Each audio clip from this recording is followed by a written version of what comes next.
Hello, everybody. Scott Golden here with the SmackDown report for the 9th of October 2020. It was a draft show, so I guess there's notable stuff, but at the same time, there wasn't anything that made me go, I have to watch WWE now more seriously. I have to watch this product in a way that I wasn't before. Um, I mean, they did some things. We'll wait for Monday. I saw some people that were quite frustrating who basically said they didn't do enough tonight. And my first reaction was, well, they have Monday too. So don't pass judgment on the draft until Monday is over. Anyway, so Michael Cole and Corey Graves talk about some of the draft participants. The first round of the draft is done by Stephanie McMahon. I'm not a fan of her being the one to do the draft. I almost wish maybe Adam Pearce had done it. Maybe they bring someone like an agent or something else as a representative of corporate, or just use an acting extra. The Stephanie McMahon thing makes it seem too hokey. Anyway, so Raw gets Drew McIntyre, Asuka, and the Hurt Business. SmackDown gets Roman Reigns and Seth Rollins. Rollins coming to SmackDown had me excited until later in the show. Just because I think it'll give him something new to do. Anyway, my issue is when Ray comes over later to SmackDown too. That means they're continuing that feud, and I think it's played out. Now, I love the Dominic thing, but I think they could have done Dominic and Aaliyah and left Ray out of it. I think that would have been a better move. Critics of that thought will say that no one will care about those characters without Ray, and I disagree with the way they've been built thus far. Anyway, Kayla Braxton interviews Seth Rollins. She notes that he's no longer Monday Night Messiah because he's going to Friday SmackDown. He says he's excited, and at least he doesn't have to see the Mysterios anymore. Then we go to a street fight with Sheamus and Big E. I swear this is a response to the dog collar match. Not necessarily that they had the match, but just how intense it got. It was good for what it was. Good mini blow off to the feud and whatnot. Sheamus has an advantage early. They brawl around ringside. Big E pulls out some bootios, and then they go in front of the announcer's table. Sheamus uses a kendo stick, and Sheamus finds some tape under the ring among other weapons, and Big E takes Sheamus's legs together and beats him with the kendo stick. This was a cool spot back from the break, and Big E is in control. Sheamus picked up a computer screen to smash over Big E's head. Big E recovers and hits him with a broom. They use a trash can. The broom thing is pretty intense. They actually broke the broom, which for a moment it looked like Big E was surprised by his own force. I think that was just a good facial, but it looked pretty cool. Anyway, he picks up a trash can lid, nails Sheamus with it. Big E knocks Sheamus through a door in the parking lot of the arena they're using.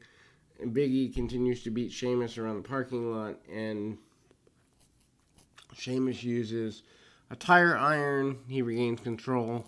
Sheamus hits White Noise on the windshield of the car, but then scores a near fall. He slams a car door on Big E. Sheamus attempts the Brogue Kick, and Big E moves. Sheamus kicks the truck door off. It tinges. Big E makes a comeback, slams Sheamus into the truck, or actually a trunk of a car, and Big E gave Sheamus the big ending off the vehicle through 2 tables. We come back from the break. Kayla Braxton interviews Big E. She makes a big deal that he has been through a big match. Kofi Kingston returns, and then Xavier Wood returns. New Day celebrates being back together, and they note that the tag titles are missing from this. Jey Uso comes out. He demands Roman Reigns come out. He wants to know the stipulation for Hell in a Cell. He isn't surprised when Reigns doesn't come out. Paul Heyman interrupts. Basically says this is on Reigns' time, not Uso's. Heyman praises Reigns and shows a video package. The Hell in a Cell match is eventually revealed to be an I Quit match. I do not like this. I Quit match could have been another match in another layer in their feud if they wanted to go that way. They could have done that before Hell in a Cell. I think it's too much. I think it's gimmickry for the sake of gimmickry. Anyway, draft round 2, Stephanie McMahon back out. Raw gets AJ Styles, Naomi, Women's Tag Champs, Shayna Baszler, Nia Jax. SmackDown gets Sasha Banks and Bianca Belair. I mean, I like the Sasha Banks thing because it puts her and Bayley on the same brand, which their feud will pay off.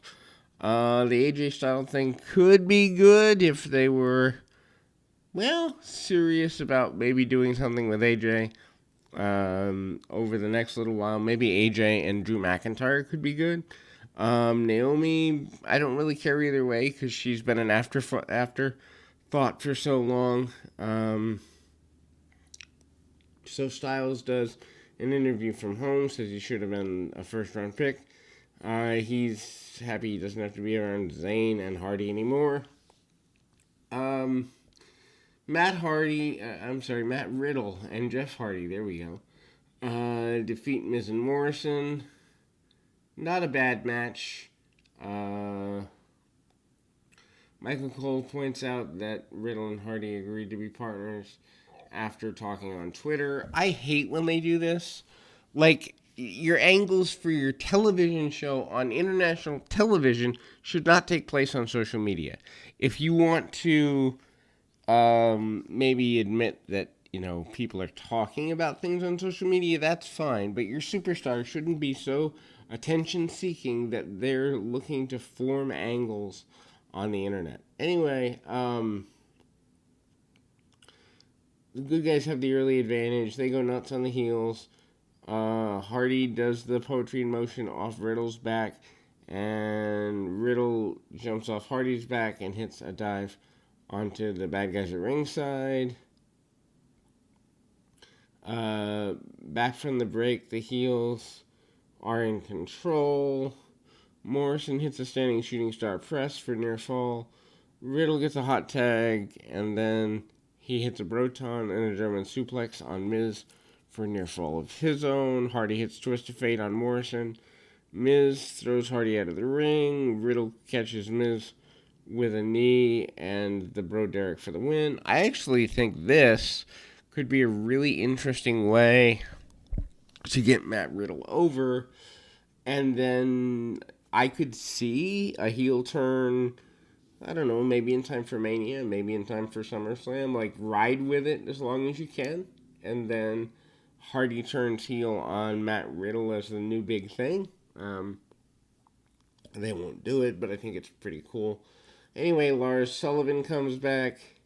He marches down to the ring, beats Hardy and Riddle. Hardy and Riddle get no offense, and then he beats down Miz and Morrison. I guess he's going to be a loner who goes after everybody. Anyway, draft round 3. Lars Sullivan joins Raw. Draft pool on Monday.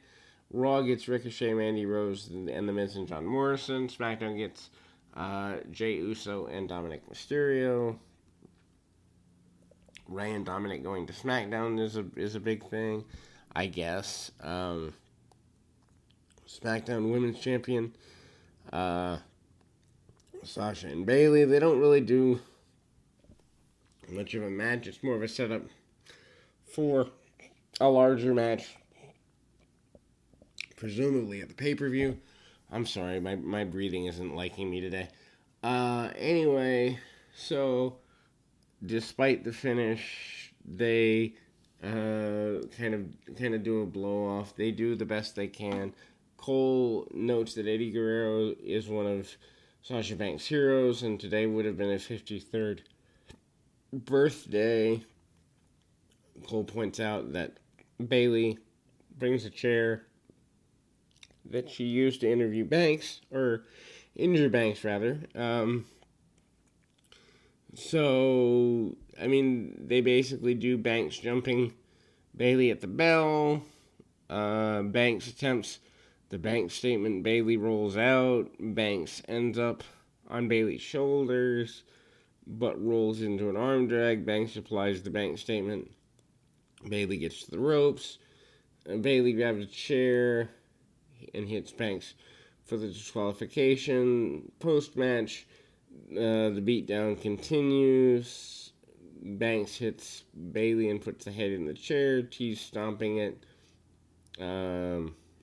Bailey runs away. Kevin Owens is backstage. He's getting ready for his match with The Fiend. And Alexa Bliss appears. She tells Owens to let him in. New Day defeats Cesaro and Nakamura to win the SmackDown tag titles. Kingston Woods return feels good, but they could have hyped it more. I think that was a way you could have popped a rating with that. The